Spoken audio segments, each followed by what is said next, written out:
네, 안녕하세요. 저는 Robust NINCNTC Catalyst for Highly Efficient Electrochemical CO2 Reduction to CO over a Wide Potential Range라는 논문으로 세미나 발표를 하게 된 학부연구생 정보민입니다. 발표 시작하겠습니다.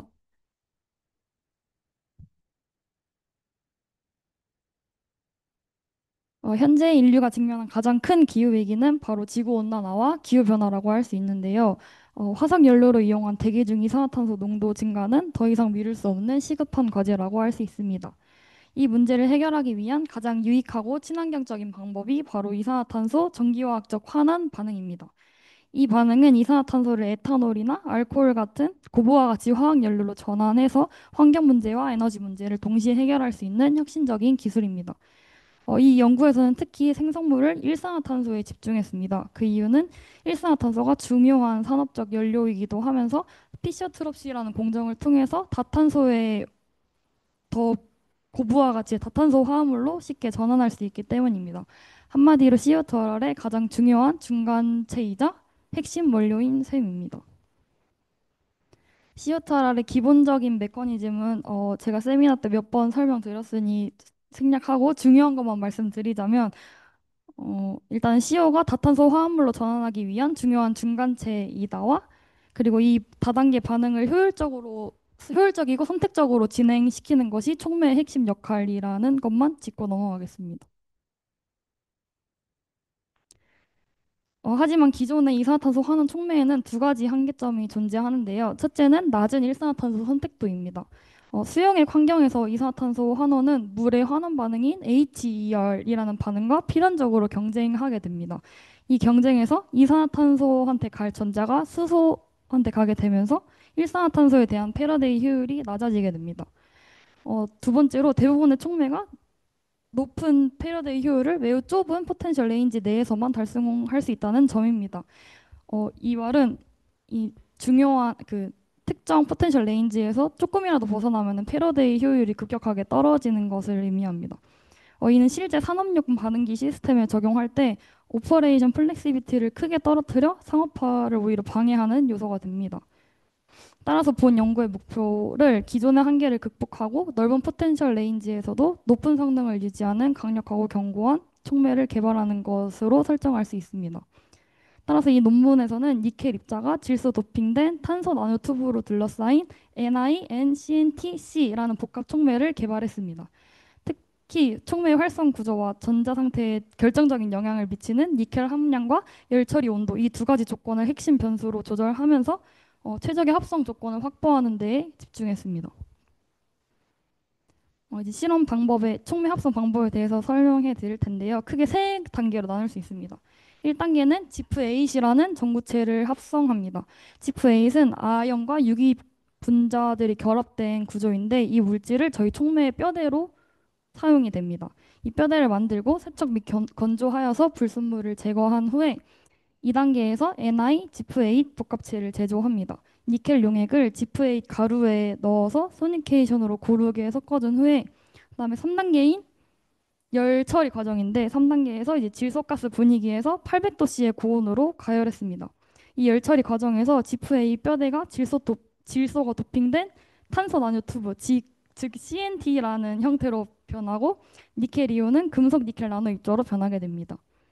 이때 니켈 입자가 촉매 역할을 해서 주변의 탄소들이 CNT 형태로 성장하게 되는데 앞서 말씀드렸다시피 이 과정에서 저희는 니켈 함량과 열 처리 온도라는 두 가지 핵심 변수를 바꿔가면서 최적의 조건을 찾은 결과입니다. 리절트 파트입니다.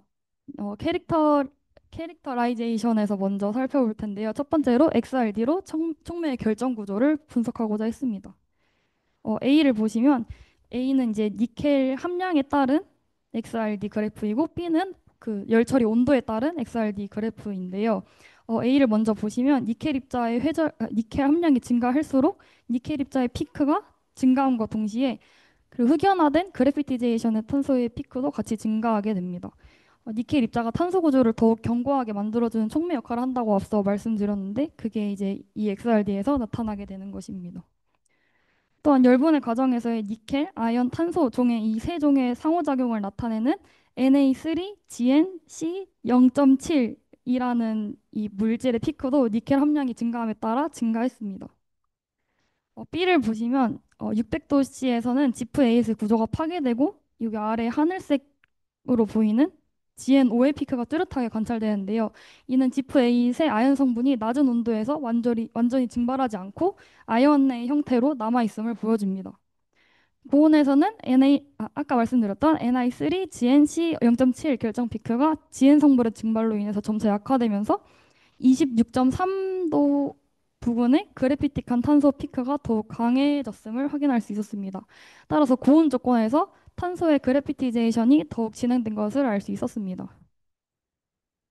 다음은 라만 스펙트로스코피로 탄소의 디스올더과 그래피틱 정도를 측정해 보았습니다. 탄소가 얼마나 결정화됐는지 알아보기 위해서 진행한 실험인데요. 왼쪽에 이제 그 두 개의 밴드가 있는데 왼쪽에 D 밴드가 디스오더를 의미하고 G 밴드가 그래파이트 구조를 나타내는 밴드입니다. 그래서 이 두 밴드의 인텐시티 레이시오를 구해 보았을 때 이제 D의 인텐시티 per G의 인텐시티 비율이 낮을수록 그러면 그래피티데이션이 더 잘 된 거라고 말할 수 있겠죠. 그래서 즉 그 비율이 낮을수록 더 오더하고 결정성이 좋은 물질임을 뜻합니다. 결과적으로 니켈 함량이 많을수록 열 처리 온도가 높을수록 이 레이시오 값이 낮아지고 촉매의 그 그래피틱한 구조가 더 견고해졌음을 확인할 수 있었습니다. 이 피규어에서는 이제 니켈 함량 변화에 대해서 800도씨 열 처리 온도에서의 SEM, TEM, HRTEM 이미지를 보여주고 있습니다.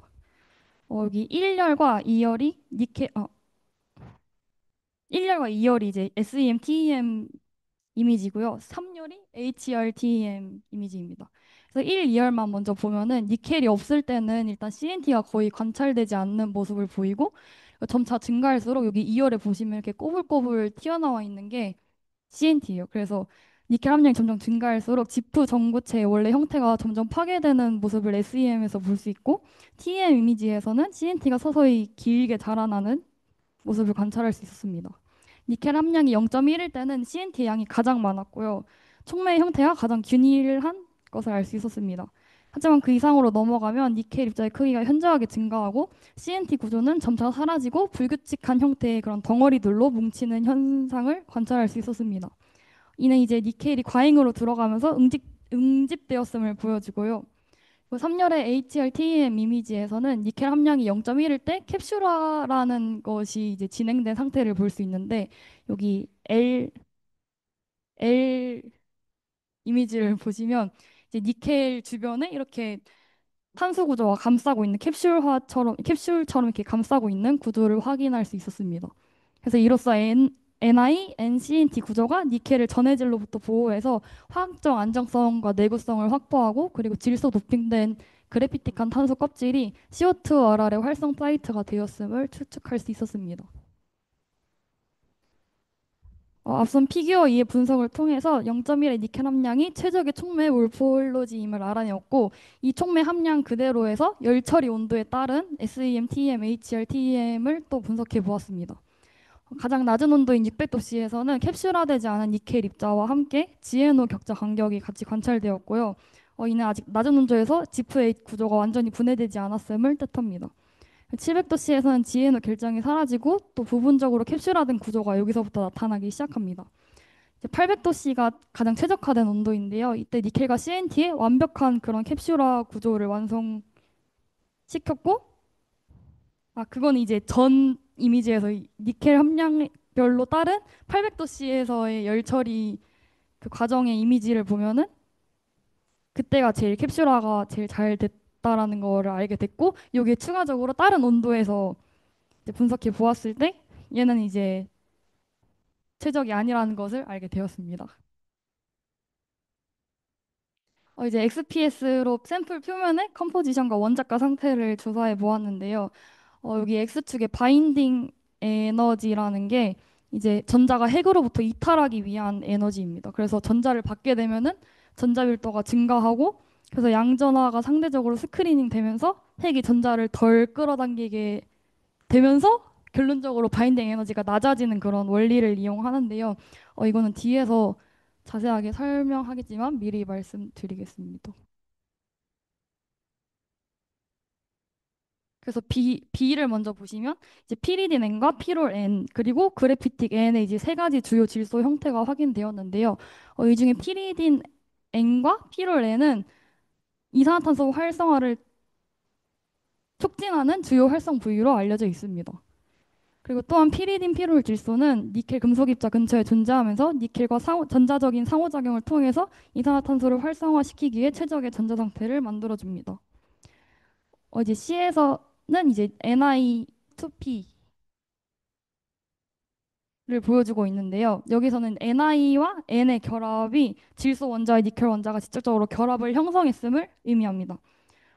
앞서서 말했을 때 그 피리딘 질소와 니켈의 그 전자 이동을 의미하는데요. 그리고 NiNi 결합은 순수한 금속 니켈끼리 결합해서 금속 니켈이 존재함을 의미합니다. 이는 CO2RR보다는 HER 반응을 촉진하기 쉽기 때문에 NiNi 결합보다 Ni와 N의 결합이 주도권을 잡는 것이 중요합니다. 그래서 보시면은 니켈 함량이 0.5일 때 지금 NiN보다 NiNi 피크가 더 강한 걸 확인할 수 있는데 이로써 0.5는 이제 부적절한 것이라고 판단할 수 있습니다. 그리고 D에서는 CO 이중결합 및 CO 결합과 더불어서 NI 함량이 0.5로 너무 높을 땐 NiO 결합이 감지됩니다. 이는 NI 함량이 너무 높아서 니켈 입자가 탄소 레이어에 캡슐화되지 못하고 표면에 노출되어 있음을 의미합니다. 노출돼서 이제 산화된 것을 의미합니다. 노출되어 있는 니켈은 HR을 일으킬 가능성이 크다고 앞서 설명드렸고요. 그리고 결론적으로 0.1의 니켈 함량일 때 NiN 상호작용을 극대화하면서도 불필요한 금속 니켈 노출을 최소화하는 최적의 균형점이라고 할 수 있습니다. 그래서 이 슬라이드에서는 이런 화학적 특성이 열 처리 온도에 따라서 어떻게 달라지는지 살펴보겠습니다.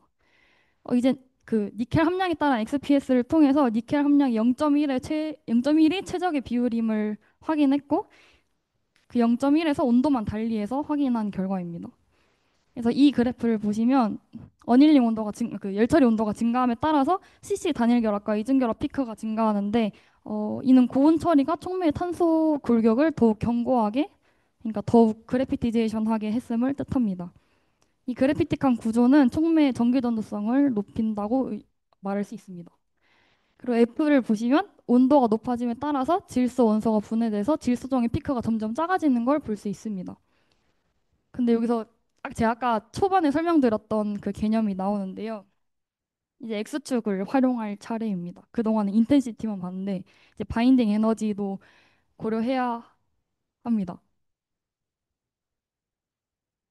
그 뭐, 여기 네모를 잘 보시면은 온도가 800도씨를 넘어가면서 피리딘 질소의 이 피크가 좀 더 왼쪽으로 그러니까 더 높은 바인딩 에너지 쪽으로 이동하는 걸 볼 수 있는데요. 잘 보셔야 될 게 S축이 왼쪽으로 갈수록 증가하는 그런 추세입니다. 그래서 바인딩 에너지가 높아졌다는 것은 제가 말씀드렸다시피 전자 밀도가 낮아진 것이고 그럼 질소가 누구한테 전자를 줬다는 것인데 그게 아까 제가 말씀드렸던 Ni한테 전자를 준 것입니다. 니켈한테 준 것입니다.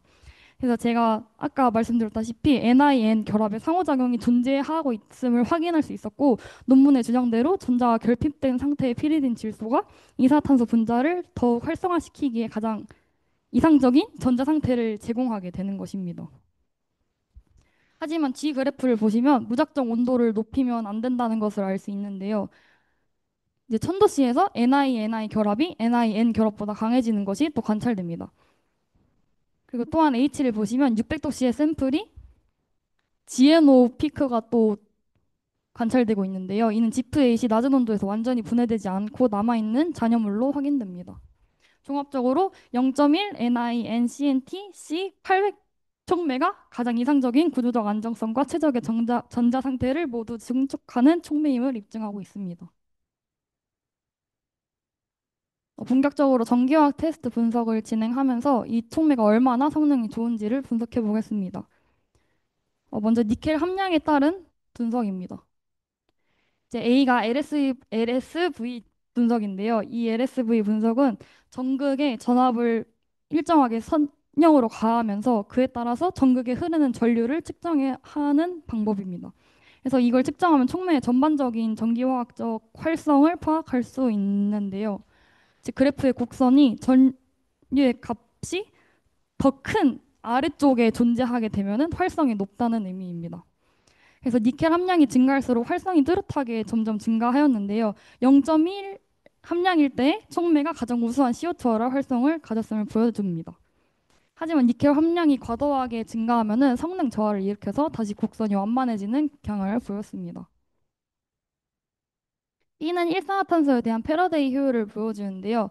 패러데이 효율의 개념을 간단하게 설명드리자면 이제 가해진 전압에서 얼만큼 이 생성물을 생성하는데 잘 썼냐 그거를 나타내는 지표입니다.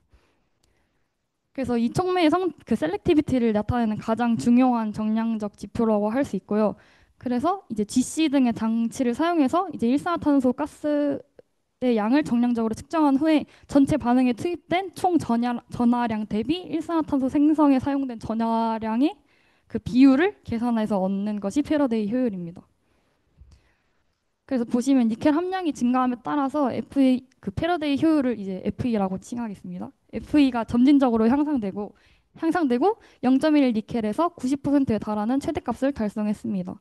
그리고 0.5 함량의 니켈에서 FE가 다시 감소하는 것은 니켈 입자끼리의 응집과 표면 노출로 인해 HR이 활성화되었기 때문이라고 해석할 수 있습니다. 그리고 또한 인트로덕션 파트에서 말씀드린 그 이 논문의 목적에 맞게 0.1 니켈이 넓은 포텐셜 레인지에서도 90에 근접한 FE를 유지하고 있음을 확인할 수 있었습니다. C 그래프는 전체 커런트 덴시티에 FE를 곱해서 계산한 파셜 커런트 덴시티를 나타냅니다. 0.1 니켈 N CNT C 촉매가 마이너스 1.07 볼트 vs RHE에서 2.8 미리암페어 퍼 센티미터 제곱으로 가장 큰 전류 밀도를 달성하였고 이는 LSV 결과와 그리고 FE 결과와 함께 니켈 함량이 0.21일 때 가장 빠른 속도로 가장 많은 일산화탄소를 만들어냈음을 의미합니다. 이의 그래프는 EIS라는 곡선인데요. 이건 전기화학적 임피던스 분광법이라고 얘기합니다. 이는 간단하게 설명하자면 전극에 교류 전압을 걸어서 전하의 이동 저항을 측정하는 것인데요. 그래서 이 그래프의 반원의 크기가 작을수록 그 전하 전달 능력이 저항이 낮아서 전하 전달 능력이 뛰어나다는 뜻입니다. 그래서 0.1 니켈 촉매가 모든 샘플들 중에서 가장 작은 반원을 그리고 있는데요. 이는 제일 낮은 저항값인 5.9 오메가를 기록했습니다. 이는 니켈과 질소 토핑된 CNT 간의 최적화된 상호작용 덕분에 전하 전달 능력이 가장 뛰어나고 결과적으로 CO2RR의 반응 속도가 가장 빠름을 명확하게 증명하고 있습니다.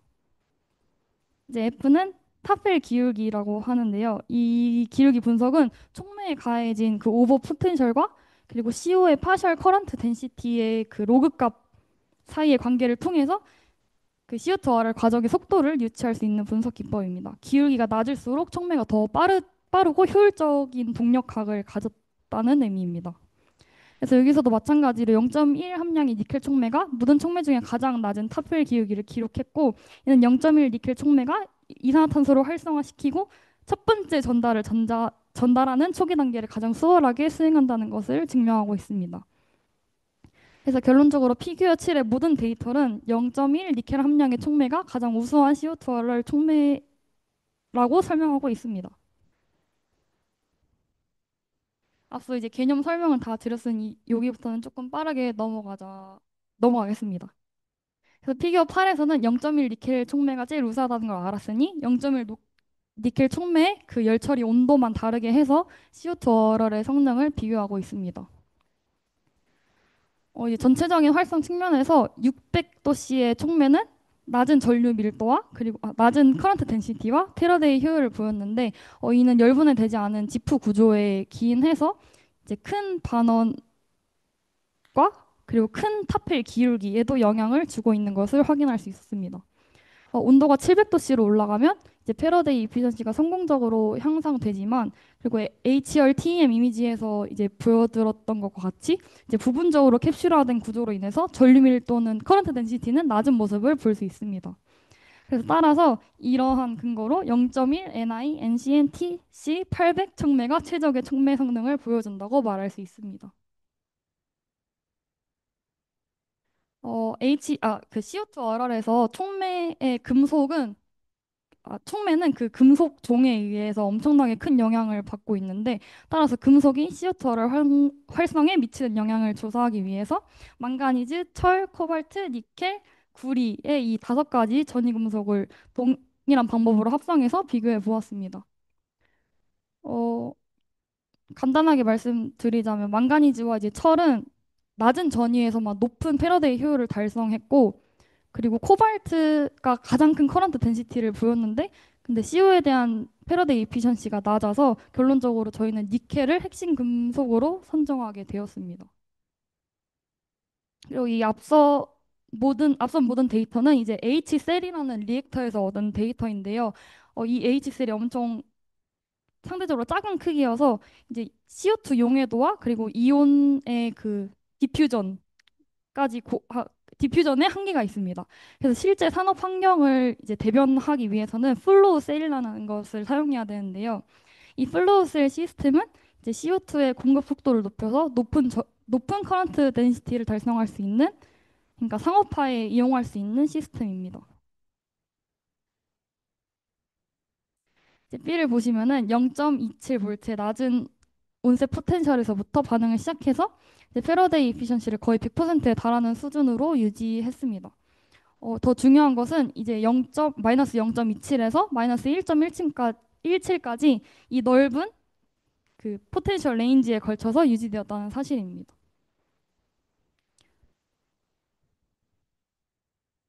네. C는 촉매의 패러데이 효율을 다른 문헌들의 이제 촉매들과 비교한 것인데요. 저희 이 논문의 촉매는 이제 넓은 범위에서 패러데이 이피션시를 90% 이상 유지하는 독보적인 성능을 보입니다.